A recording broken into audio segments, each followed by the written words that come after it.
Cars.com Auto Review. Hi, I'm Dave Thomas with Cars.com. When folks are shopping for luxury cars, they're going to scrutinize the looks, the performance, and the interior. Cadillac's all-new XTS might not wow on all those points, but has a heck of a showstopper inside. Yes, don't worry, I'll tell you all about how this car drives in a minute, but first we're going to check out Cadillac's Q system. It has nothing to do with James Bond's Q, it's actually spelled C-U-E. It stands for Cadillac User Experience, but after you use it, you might feel a bit like James Bond. First things first, there are no physical buttons on this control panel. It's all digital. Other cars have similar systems, but I like Cadillac's. It does it a bit better, mainly because it sends a pulse of physical feedback through the console when you touch a button. So you hit your cooled seats, it actually pulsates, and your cooled seats turn on to let you know you touched it, it activated. You don't have to take your eyes off the road quite as much.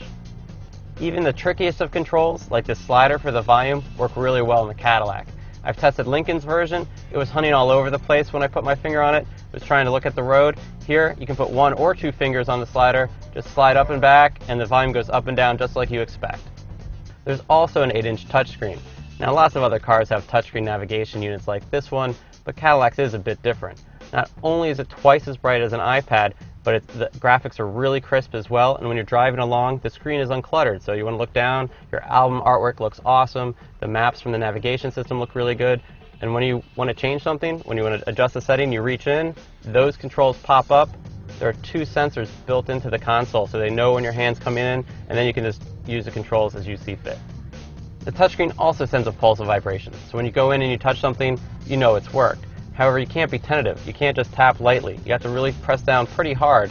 Don't worry, you're not going to break the glass. Then you feel that sense of vibration come back through your finger.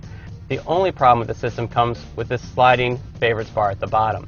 Now, you can try and swipe it, but sometimes you're going to select the preset you didn't want to begin with. You're swiping away from it. So you kind of have to hold down and drag it. But if you hold it down too long, you're going to change what your favorite preset is, and you got something you don't want. Why am I spending so much time talking about preset bar? Because the presets are pretty cool. Now, for music, you can save your favorite artist, album, song title, and kind of come up with some clever ones here, and that's really useful. But you can also save stuff from your contact list, like your wife's phone number, your boss's phone number, maybe your therapist's phone number, and of course navigation functions too, like finding your home or your office, but it also saves search. So if you want to search for the closest Starbucks, you can just save that search on this preset, and anytime you want to find a near Starbucks, anywhere you are, no matter what town, you just hit that search, it'll find the closest one to you. And you can mix and match all these presets. You can store up to 60 of them. So if you spend most of your time driving around listening to Pearl Jam, calling your wife, finding the nearest Starbucks, you can have all those in one preset section. But wait, there's one more feature that's going to wow your passengers. It's this hidden cargo compartment behind the controls. It has a USB connection in there, so that's where you can plug in your iPod or your iPhone. You can throw in a wallet, sunglasses, it's pretty roomy, and then you just touch it again and it closes back up. There is a major flaw to the system. It collects a lot of fingerprints, but Cadillac gives you one of these so you can wipe it down. Okay, it seems we only have about 30 seconds left of this video, so let's find out how this thing drives. The XTS is not a speed demon. It only comes with a 304 horsepower V6 engine. And while 304 horsepower may sound like a lot, this is a large sedan, over 200 inches long, so if you want a faster car, look elsewhere. The XTS is also a front-wheel drive car with all-wheel drive optional, like the one we have here. And this tester really did handle well, and the ride was quite comfortable. How roomy is it? Well, up front, it definitely takes on the competition. And in back, look at all this leg room.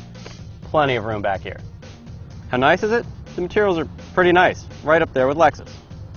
The trunk has 18 cubic feet. Fits golf bags. The last thing you need to know about the XTS, and probably the most important thing, is how much it costs. It starts at $44,000 and goes all the way to $61,000 for a fully loaded version like the one we have here. But even at $44,000, you get that Q system standard. For a similar amount of money, you get an Audi A6, Infiniti M37, better driving machines, but they don't have all this space. You can also look at a Lexus LS that has the space, costs more money. So maybe the XTS will win because it plays the space in between. It also wins because it has that Q system inside, and the rest of the car is not so bad either.